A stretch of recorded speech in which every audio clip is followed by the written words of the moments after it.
Oscar award విజేత ముఖ్యమంత్రి రేవంత్ రెడ్డి గారు, నోబెల్ అవార్డు గ్రహీత ముఖ్యమంత్రి రేవంత్ రెడ్డి గారు. ఆయన చేతులున్నది పిచ్చికాయితం అనుకుంటున్నారా ఏంది? ఒక్కసారి కళ్ళు తుడుచుకొని చూడండి, అది ఆస్కార్ అవార్డు. ఎవరు ఇచ్చిండ్రు అనుకుంటున్నారు? అమ్మ సోనియమ్మ. ఎందుకు ఇచ్చిండ్రు అనుకుంటున్నారు? మన తెలంగాణ రాష్ట్రంలో బీసీ కులగణన బాగా చేసినో బిడ్డ, నీకు శబాష్ అని చెప్పి ఆస్కార్ అవార్డు ఇచ్చిందంట. మన తెలంగాణ రాష్ట్రంలో రాబోయే మన లోకల్ బాడీ ఎలక్షన్లలో 42% మన బీసీ బిడ్డలకు రిజర్వేషన్ ఇవ్వాలని చెప్పి ముఖ్యమంత్రి రేవంత్ రెడ్డి అంటుడు. నిజంగా కూడా ఇవ్వాలి, మన బీసీ బిడ్డలకు న్యాయం జరగాలి.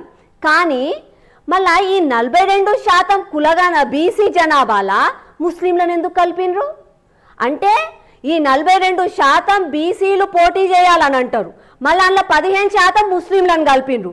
అంటే మళ్ళీ ఏమయ్యాయి? మళ్ళీ బీసీలకు అన్యాయం అయింది కదా. అంటే మన బీసీ బిడ్డలకు మళ్ళీ అన్యాయం చేసిండు రేవంత్ రెడ్డి.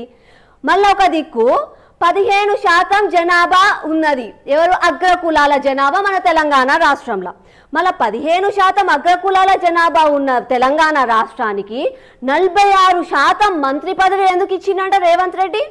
మీరు చూసుకుంటే ఒకసారి ఉత్తమ్ కుమార్ రెడ్డి, రేవంత్ రెడ్డి, కోమటి రెడ్డి, పొంగులేటి సుధాకర్ రెడ్డి, శ్రీధర్ బాబు, ఇక అంత లెక్క 46%. మళ్ళీ అలా ఉన్నది ఎంత జనాభా? 15%. మనదేమో 42% బీసీ మనది. మళ్ళీ మనకేంది? ఏమీ లే. అదే చిత్తశుద్ధి రాహుల్ గాంధీ గారికి రేవంత్ రెడ్డి గారికి ఉంటే నేను ఒక్కటి అడుగుతున్నా, మన రాష్ట్రంలో బీసీ జనాభా ఎక్కువ, మన అట్లాంటప్పుడు మనకి రెడ్డి ఎందుకు ముఖ్యమంత్రి? మన పొన్నం ప్రభాకర్ అన్న లేడా? మన కొండ సురేఖ అక్క లేదా? మన బీసీ బిడ్డ. వాళ్ళని ముఖ్యమంత్రి చేయండి, అప్పుడు చూద్దాం మీకు నిజంగా కూడా బీసీలు అంటే ప్రేమ ఉంటుందని. ఇప్పుడు నేను చెప్తున్నా, వీళ్ళకి బీసీల మీద ప్రేమ లేదు, మన బీసీ ఓట్ బ్యాంక్ మీద ప్రేమ వీళ్ళకి. ఇప్పుడైనా తెలంగాణ ప్రజలారా వీళ్ళు చేసే మోసాలని గ్రహించండి.